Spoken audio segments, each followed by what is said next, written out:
There are hundreds of beauty and aesthetic treatments that you can offer in your medical spa. But which treatments should you start with? Which treatments are the most requested? And what is the simplest way to get the product? Hi, my name is Valentina Stefan. I'm the Doctor of Medical Science and Aesthetic Physician Assistant here at Hello Gorgeous Medical Spa. And I have been doing medical aesthetics for at least 7 years. And I've injected thousands of people since this is exclusively what I do for many years. So let me tell you about 7 treatments that are going to be by far the most requested treatments, and over 90% of what you do in the medical aesthetics is going to come from those 7 treatments. Let's get it started. Before we get started covering those 7 treatments, let me tell you about the product to which you're going to need for those treatments. So this is injectable products, which is the Botox and Dysport and the fillers. So essentially for your wrinkle relaxers, you need a neurotoxin product, and for your fill and contour treatments, you need some kind of fillers. I recommend starting with a couple of vendors, and the biggest one right now in the United States are the Allergan, which makes the Botox and Juvederm collection of fillers, and Galderma, which makes the Dysport and Restylane collection of fillers, as well as Sculpture, but you're going to begin with hyaluronic acid fillers. Treatment number 1, Glabella. Glabella is the most common area that is going to be requested by your patients. As we age, pretty much everybody develops those lines.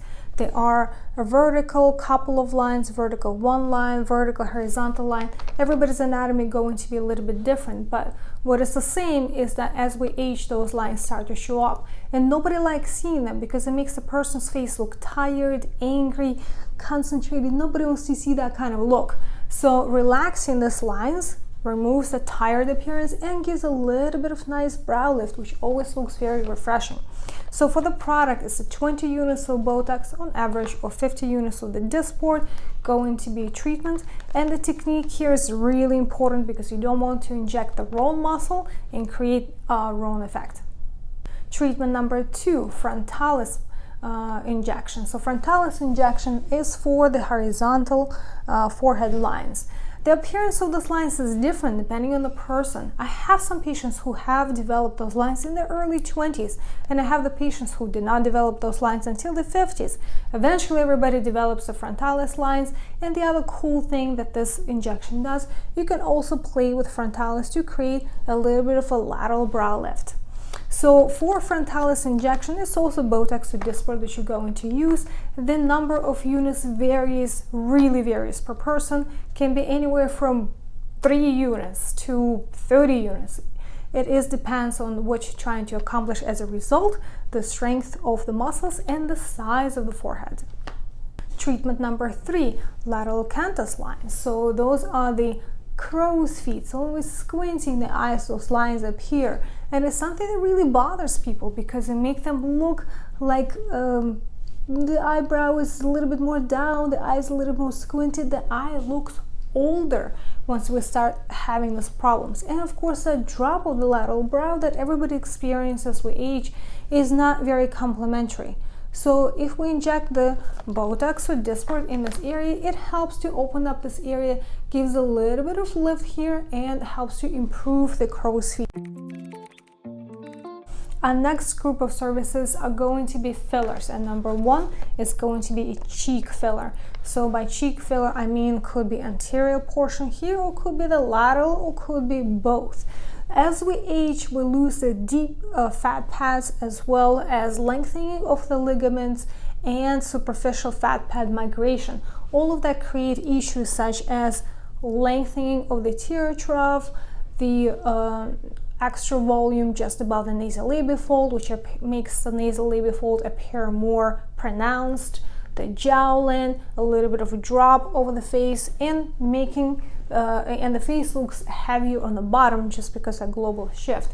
So essentially, cheek filler fixes all these problems, because if the anterior fat pad is depleted, you need to replace that first before you can address the tear trough issue or the nasolabial folds. And injecting the lateral part of the cheek is going to uplift the face, helping to remove the jowl and helping a nasolabial fold and marionette lines. Treatment number 5, nasolabial folds. Nasolabial fold is the wrinkle that appears from the nasal alar to the corner of the mouth, sometimes even beyond. But it happens for 2 reasons. 1, depletion of the volume around the area directly, and 2, depletion of the volume above. So when the fat pad is gone, as we just discussed for the cheek filler, superficial fat pad shifts and creates an extra volume right above the nasolabial fold, which produces an extra shadow. That is another problem that makes your face look more sunken in and tired. This is when people start saying, are you tired? Are you okay? Because that shadow goes from here to through your face, makes it look like you're tired, and filling in, it makes immediately such a big refreshing difference. Your patients will be concerned about, well, if I ever fill it, make me look really heavy. And this is a trick where you have to actually take that into consideration and do the minimal amount possible to fill in these lines, but not to make the face look heavier. In this case, a good combination for nasolabial folds will be with a cheek filler.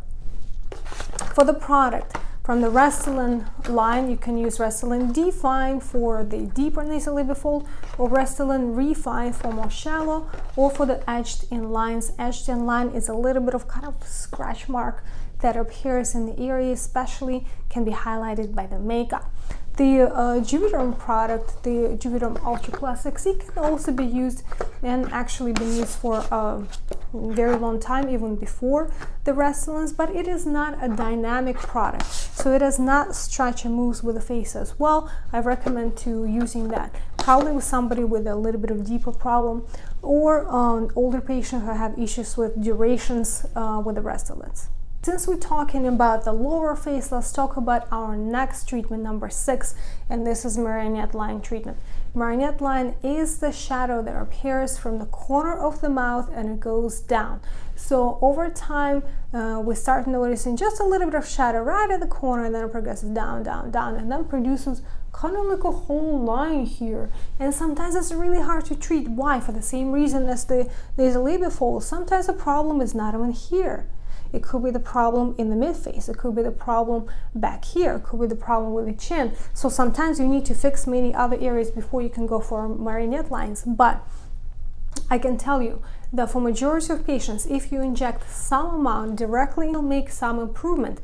You just need to manage expectations and explain to the patient that sometimes they may need to do additional reframing work before or in addition to injecting marionette lines here.